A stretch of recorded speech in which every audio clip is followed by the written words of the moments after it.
Lendo a Bíblia com William Camelo. Dia 29 de junho, 2 Reis 15:1 a 16:20. Uzias, filho de Amazias, começou a reinar em Judá no 27º ano do reinado de Jeroboão II, rei de Israel. Tinha 16 anos quando começou a reinar e reinou em Jerusalém por 52 anos. Sua mãe se chamava Jecolias e era de Jerusalém. Fez o que era certo aos olhos do Senhor, como seu pai Amazias. Contudo, não destruiu os santuários idólatras e o povo continuou a oferecer sacrifícios e a queimar incenso nesses lugares. O Senhor feriu o rei com lepra, enfermidade que durou até o dia de sua morte. Vivia isolado numa casa separada. Jotão, filho do rei, tomava conta do palácio e governava o povo. Os demais acontecimentos do reinado de Uzias e tudo o que ele fez estão registrados no livro da história dos reis de Judá. Quando Uzias morreu, foi sepultado com seus antepassados na cidade de Davi. Seu filho Jotão foi o seu sucessor. Zacarias, filho de Jeroboão II, começou a reinar em Israel no 38º ano do reinado de Uzias, rei de Judá. Reinou em Samaria por 6 meses. Fez o que era mal aos olhos do Senhor, como seus antepassados. Não se afastou dos pecados que Jeroboão, filho de Nebate, havia levado Israel a cometer. Então Salum, filho de Jabes, conspirou contra Zacarias, matou-o diante do povo e se tornou seu sucessor. Os demais acontecimentos do reinado de Zacarias estão registrados no livro da história dos reis de Israel. Assim, se cumpriu a mensagem do Senhor a Jeú: seus descendentes serão reis de Israel até a 4ª geração. Salum, filho de Jabes, começou a reinar em Israel no 39º ano do reinado de Uzias, rei de Judá. Reinou em Samaria por apenas 1 mês. Então Menahem, filho de Gade, veio de Tirza a Samaria, matou Salum, filho de Jabes, e se tornou seu sucessor. Os demais acontecimentos do reinado de Salum, incluindo a conspiração que liderou, estão registrados no livro da história dos reis de Israel. Nessa ocasião, Menahem destruiu a cidade de Tapua e seus arredores, até Tirza, pois seus habitantes se recusaram a entregar a cidade. Matou toda a população e rasgou o ventre das mulheres grávidas. Menahem, filho de Gade, começou a reinar em Israel no 39º ano do reinado de Uzias, rei de Judá. Reinou em Samaria por 10 anos. Fez o que era mal aos olhos do Senhor durante todo o seu reinado. Não se afastou dos pecados que Jeroboão, filho de Nebate, havia levado Israel a cometer. Então Tiglat-Pileser, rei de Assíria, invadiu a terra de Israel. Contudo, Menahem lhe pagou 35 toneladas de prata, fim de obter seu apoio e firmar-se no poder. Menahem extorquiu esse valor dos ricos de Israel e exigiu que cada um contribuísse com 600 gramas de prata para o tributo pago ao rei da Síria. Assim, o rei da Síria parou de atacar Israel e foi embora. Os demais acontecimentos do reinado de Menahem e tudo o que ele fez estão registrados no livro da história dos reis de Israel. Quando Menahem morreu e se reuniu a seus antepassados, seu filho Pecaias se tornou seu sucessor. Pecaias, filho de Menem, começou a reinar em Israel no 50º ano do reinado de Uzias, rei de Judá. Reinou em Samaria por 2 anos. Fez o que era mal aos olhos do Senhor. Não se afastou dos pecados que Jeroboão, filho de Nebate, havia levado Israel a cometer. Então, Peca, filho de Remalias e comandante do exército de Pecaias, conspirou contra ele, acompanhando de 50 homens de Gileade. Assassinou o rei e também Argobe e Arie, na fortaleza do palácio em Samaria, e Peca se tornou seu sucessor. Os demais acontecimentos do reinado de Pecaias e tudo o que ele fez estão registrados no livro da história dos reis de Israel. Peca, filho de Remalias, começou a reinar em Israel no 52º ano do reinado de Uzias, rei de Judá. Reinou em Samaria por 20 anos, fez o que era mal aos olhos do Senhor. Não se afastou dos pecados de Jeroboão, filho de Nebate, havia levado Israel a cometer. Durante o reinado de Peca, Tiglat-Pileser, rei da Síria, atacou Israel novamente e conquistou as cidades de Ijon, Abel-Bet, Maca, Janoa, Quedes e Azor. Também conquistou as regiões de Gileade e da Galileia e todo o território de Naphtali e levou os habitantes cativos para a Síria. Então, Oséias, filho de Ela, conspirou contra Peca, filho de Remalias, e o assassinou. Começou a reinar em Israel no 20º ano do reinado de Jotão, filho de Uzias. Os demais acontecimentos do reinado de Peca e de tudo o que ele fez estão registrados no livro da história dos reis de Israel. Jotão, filho de Uzias, começou a reinar em Judá no 2º ano do reinado de Peca, filho de Remalias, rei de Israel. Tinha 25 anos quando começou a reinar e reinou em Jerusalém por 16 anos. Sua mãe se chamava Jerusa e era filha de Jadoque. Jotão fez o que era certo aos olhos do Senhor, como seu pai Uzias. Contudo, não destruiu os santuários idólatras e o povo continuou a oferecer sacrifícios e a queimar incenso nesses lugares. Jotão reconstruiu a porta superior do templo do Senhor. Os demais acontecimentos do reinado de Jotão e tudo o que ele fez estão registrados no livro da história dos reis de Judá. Naqueles dias, o Senhor começou a instigar Rezim, rei da Síria, e Peca, filho de Remalias, a atacarem Judá. Quando Jotão morreu, foi sepultado com seus antepassados na cidade de Davi. Seu filho, Acás, foi seu sucessor. Acás, filho de Jotão, começou a reinar em Judá no 17º ano do reinado de Peca, filho de Remalias. Tinha 20 anos quando começou a reinar e reinou em Jerusalém por 16 anos.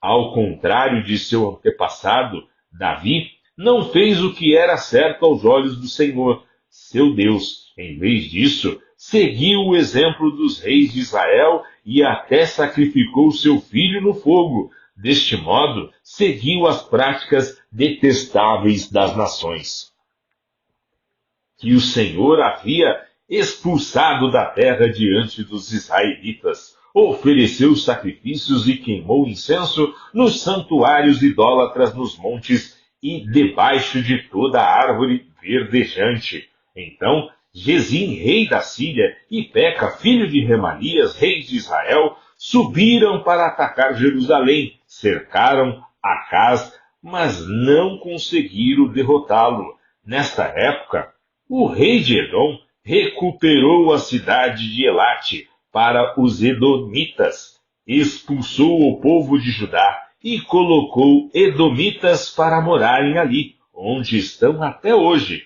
O rei Acaz enviou mensageiros para dizer a Tiglat-Pileser, rei da Síria: sou seu servo e seu súdito, venha, salva-me dos exércitos da Síria e de Israel, que estão me atacando. Então Acaz pegou prata e ouro do templo do Senhor e dos tesouros do palácio e os enviou como pagamento para o rei da Síria. O rei da Síria atendeu ao pedido e atacou Damasco, a capital da Síria, e deportou seus habitantes para Kir. Também matou Rezim, rei da Síria. Então o rei Acaz foi a Damasco para encontrar-se com Tiglat-Pileser, rei da Síria. Enquanto estava lá, viu o altar da cidade e enviou ao sacerdote Urias um modelo e um desenho detalhado do altar. O sacerdote Urias seguiu as instruções do rei e construiu um altar exatamente igual que ficou pronto antes de que o rei voltar de Damasco. Quando o rei voltou, viu o altar e ofereceu sacrifícios sobre ele. Apresentou um holocausto, uma oferta de cereal e uma oferta derramada e aspergiu o altar com o sangue de uma oferta de paz. O rei Acaz removeu o antigo altar de bronze de seu lugar na frente do templo do Senhor, entre o novo altar e a entrada, e o colocou do lado norte do novo altar. Disse ao sacerdote Urias: use o novo altar para o holocausto da manhã, para a oferta de cereal da tarde, para o holocausto e a oferta de cereal do rei, e para o holocausto a oferta de cereal e a oferta derramada de todo o povo. Com o sangue de todos os holocaustos e sacrifícios, faça aspersão sobre o novo altar. O altar de bronze será apenas para meu uso pessoal. Urias fez como o rei Acaz ordenou. Depois, o rei Acaz tirou os painéis e as bacias das 10 bases móveis usadas para levar água. Também removeu o grande tanque de bronze chamado Mar de cima dos touros e o colocou sobre o pavimento de pedra.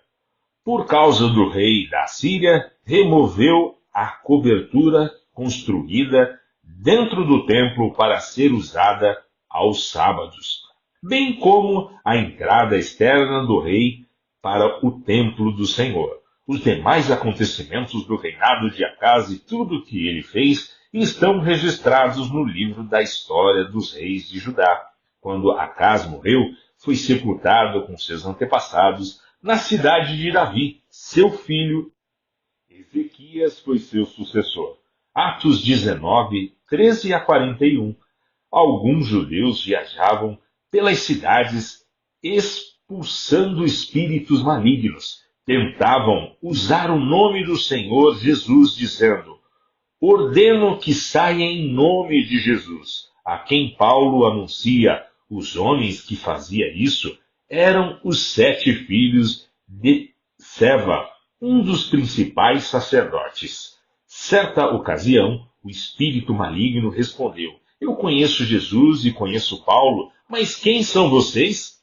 O homem possuído pelo espírito maligno saltou em cima deles e os atacou com tanta violência que fugiram da casa, despidos e feridos. A notícia do ocorrido se espalhou rapidamente por toda a cidade de Éfeso, tanto entre judeus como entre gregos, e sobre eles veio um temor reverente, e o nome do Senhor Jesus era engrandecido. Muitos dos que creram confessaram suas obras pecaminosas. Vários deles que haviam praticado feitiçaria trouxeram seus livros de encantamentos e os queimaram publicamente. O valor dos livros totalizou 50.000 moedas de prata. Assim, a mensagem a respeito do Senhor se espalhou amplamente e teve efeito poderoso. Depois disso, Paulo se sentiu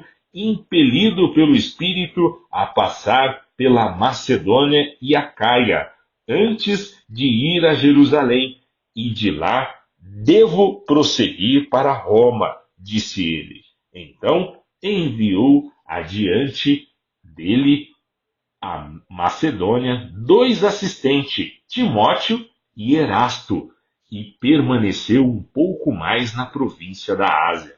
Por essa época, houve enorme tumulto em Éfeso, por causa do caminho. Começou com Demétrio, ou Vives, que fabricava modelos de prata do templo da deusa grega Ártemis, e empregava muitos artífices.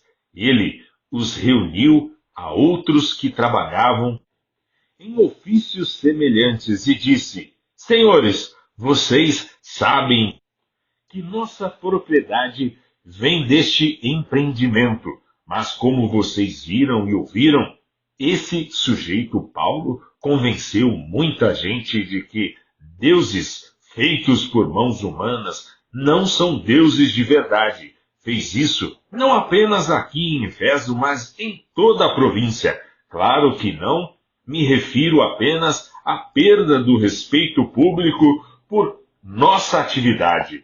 Também me preocupo que o templo da grande deusa Ártemis perca sua influência e que esta deusa magnífica, adorada em toda a província da Ásia e ao redor do mundo, seja destruída de seu grande prestígio. Ao ouvir isso, ficaram furiosos e começaram a gritar: Grande é Ártemis dos Efésios! Em pouco tempo, a cidade toda estava uma confusão. O povo correu para o anfiteatro, arrastando os macedônios Gaio e Aristarco, companheiros de viagem de Paulo. Ele também quis entrar, mas os discípulos não permitiram. Alguns amigos de Paulo, oficiais da província, também lhe enviaram um recado no qual suplicaram que não arriscasse a vida entrando no anfiteatro. Lá dentro, em polvorosa, o povo todo gritava e cada um dizia uma coisa. Na verdade, a maioria nem sabia por que estava ali. Entre a multidão, os judeus empurraram Alexandre para a frente e ordenaram que explicassem a situação. Ele fez sinal pedindo silêncio e tentou falar. No entanto, quando a multidão percebeu que ele era judeu, começou a gritar novamente e continuou por cerca de 2 horas.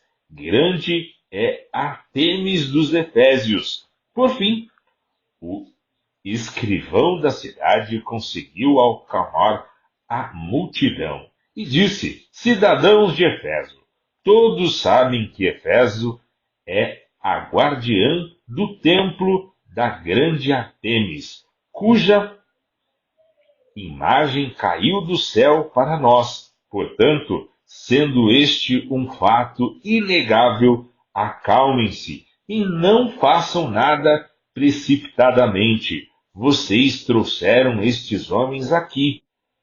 Eles não roubaram nada do templo, nem disseram coisa alguma contra nossa deusa. Se Demétrio e seus artífices têm alguma queixa contra eles, os tribunais estão abertos e há oficiais disponíveis para ouvir o caso, que façam acusações formais. E se há outras queixas que desejam apresentar, elas podem ser resolvidas em assembleia conforme a lei. Corremos o perigo de ser acusados de provocar desordem, pois não há motivo para este tumulto, e se exigirem de nós uma explicação, não teremos o que dizer. Então os despediu e a multidão se dispersou. Salmo 147, 1 a 20. Louvado seja o Senhor! Como é bom cantar louvores a nosso Deus! Como é agradável e apropriado! O Senhor reconstrói Jerusalém e traz os exilados de volta a Israel. Ele cura os corações quebrantados e enfaixa suas feridas, conta as estrelas e chama cada uma pelo nome. Nosso Senhor é grande, seu poder é absoluto. É impossível medir seu entendimento. O Senhor protege os humildes, mas lança os perversos no pó. Cantem com ações de graças ao Senhor, cantem ao nosso Deus louvores com a harpa. Ele cobre os céus de nuvem, provê chuva para a terra e faz o capim crescer nos montes, alimenta os animais selvagens e dá de comer aos filhotes dos corvos quando pedem. Seu prazer não está na força do cavalo, nem no poder humano. O Senhor se agrada dos que o temem, dos que põem a esperança em seu amor. Exalte o Senhor, ó Jerusalém, louve seu Deus, ó Sião, pois ele reforçou as trancas de suas portas e abençoou seus filhos dentro de seus muros. Ele conserva a paz em suas fronteiras e satisfaz sua fome com o melhor trigo. Ele envia suas ordens ao mundo e sua palavra corre veloz. Envia a neve como lã branca e espalha a geada sobre a terra como cinzas. Lança granizo como pedras. Quem é capaz de suportar o frio intenso? Então, por sua ordem, tudo se dissolve. Envia seus ventos e o gelo derrete. Ele revelou sua palavra a Jacó, seus decretos e estatutos a Israel. Não fez o mesmo com nenhuma outra nação. Elas não conhecem seus estatutos. Louvado seja o Senhor. Provérbios 18, 4 a 5. Palavras sábias são como águas profundas. A sabedoria flui do sábio como riacho transbordante. Não é certo absolver o culpado, nem negar justiça ao inocente.